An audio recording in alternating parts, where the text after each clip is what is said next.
ভালোবেসে পালিয়ে বিয়ে করার পর যদি মানুষটা আরেকজনকে বিয়ে করে নেয় কেমন লাগবে আপনার? আমি ছোটবেলা থেকে অনেক লাজুক প্রকৃতির ছিলাম। আমার বাড়িতে আমার বাবা মা আমরা 3 ভাই বোন থাকি। আমাদের আর্থিক অবস্থা মধ্যবিত্ত বলা চলে। আমি একটা মেয়েকে প্রচন্ড রকমের ভালোবাসতাম। কতটা ভালোবাসতাম তা হয়তো বলে বোঝাতে পারবো না। ওর বাড়ি আমাদের বাড়ির পাশে, একই পাড়াতে। আমি ওকে খুব পছন্দ করতাম, কিন্তু বলতে সাহস পাইনি। 2022 সালের জানুয়ারি মাসের 10 তারিখ ওকে প্রপোজ করেছিলাম, কিন্তু সে আমাকে সরাসরি রিজেক্ট করে দেয়। কিন্তু তারপরেও আমি হাল ছাড়িনি।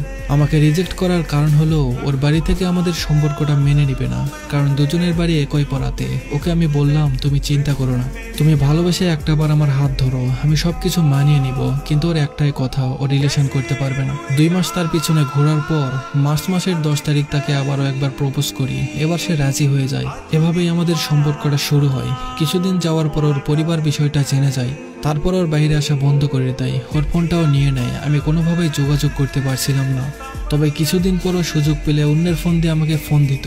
2-1 মিনিট কথা হতো। এভাবেই কিছুদিন চলে যায়। কিন্তু 10-15 দিন যাওয়ার পরও আর আমার সাথে যোগাযোগ করে না। আমাকে কেমন যেন ইগনোর করতো, আমার সাথে কথা বলতে চাইতো না, আমাকে সহ্যই করতে পারতো না। তার কিছুদিন পর সে আমার সাথে একবারে যোগাযোগ বন্ধ করে দেয়। আমি আর কোনোভাবে যোগাযোগ করতে পারছিলাম না।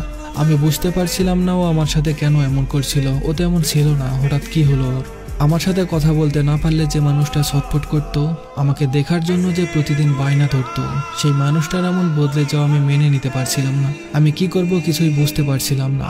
আমি ওর একটা বান্ধবীর সাথে যোগাযোগ করলাম। ওর থেকে যেটা শুনলাম সেটা শোনার জন্য আমি মোটেও প্রস্তুত ছিলাম না। ওর বাবা মা নাকি আমাকে ভুলিয়ে দেওয়ার জন্য ওকে নিয়ে একজন সাধুর কাছে যায়, আর সেই সাধু নাকি ওকে একটা তাবিজ পরিয়ে দেয়। তারপর থেকে ও কেমন যেন হয়ে যায়। এটা শোনার পর খুব কষ্ট পেয়েছিলাম আমি। তারপরও আমি ওর সাথে যোগাযোগ করার অনেক চেষ্টা করেছিলাম, কিন্তু ও কোনোভাবেই আমার সাথে কথা বলতে চায় না। এভাবেই 6টা মাস চলে যায়। 6 মাস যাওয়ার পরও নিজে থেকে আমাকে কল দেয় আর বলে, আমাকে পরিবার থেকে অনেক চাপ দিয়েছে, সেই কারণে তোমাকে ইগনোর করেছিলাম। কিন্তু আমি তোমাকে কষ্ট দিতে চাইনি। কেন যেন তোমার সাথে খারাপ ব্যবহার করতাম, নিজেকে সামলাতে পারতাম না। তারপর থেকে আমাদের রিলেশনটা আবার ঠিক হয়ে যায়। কিন্তু হঠাৎ করে ওর বাড়ি থেকে বিয়ের জন্য চাপ দিতে থাকে। ও আমাকে বলে, তুমি কিছু একটা করো, আমি তোমাকে হারাতে চাই না। আমি ওকে অনেক ভালোবাসতাম, আমি ওকে হারাতে চাই না। তাই আমরা ঠিক করলাম আমরা পালিয়ে যাব। তো 25শে অক্টোবর আমরা বাসা থেকে পালিয়ে যাই। পালিয়ে যাওয়ার 3 দিন পর্যন্ত আমরা ফোন অফ রাখি। ওর পরিবার আমার পরিবারকে বিভিন্নভাবে চাপ দিতে লাগলো, ভয় দেখাতে লাগলো। 3 দিন পর ফোন অন করার সাথে সাথে আমার বাবার নাম্বার থেকে কল আসে। ফোন রিসিভ করতেই বাবা আমায় কান্না করতে করতে বলে, বাবা তোরা কোথায় আছিস, তাড়াতাড়ি বাড়ি চলে আয়। ওর বাবারা অনেক ঝামেলা করছে। ওই দিন আমার বাবার কান্না দেখে নিজের প্রতি খুব ঘৃণা হচ্ছিল। তখন মনে হচ্ছিল যে আমি সত্যিই ভুল করেছি। তাই আমি ঠিক করলাম বাড়িতে যাব। পরের দিন আমি ওকে নিয়ে বাড়িতে চলে আসি।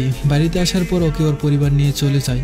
ওই দিন ওকে এতটাই মেরেছিল যা বলে বোঝানো যাবে না। তারপর আমাদের আবারও যোগাযোগ বন্ধ হয়ে যায়। পরিবেশটা কিছুটা ঠান্ডা হলে আমি ওর বান্ধবীকে দিয়ে আবার ওর সাথে যোগাযোগ করি। কিন্তু ও আমাকে বলে, তুমি আমাকে ভুলে যাও, আমি তোমাকে আর ভালোবাসি না। আমার আব্বু আম্মু যেখানে বিয়ে দিবে আমি সেখানেই বিয়ে করব।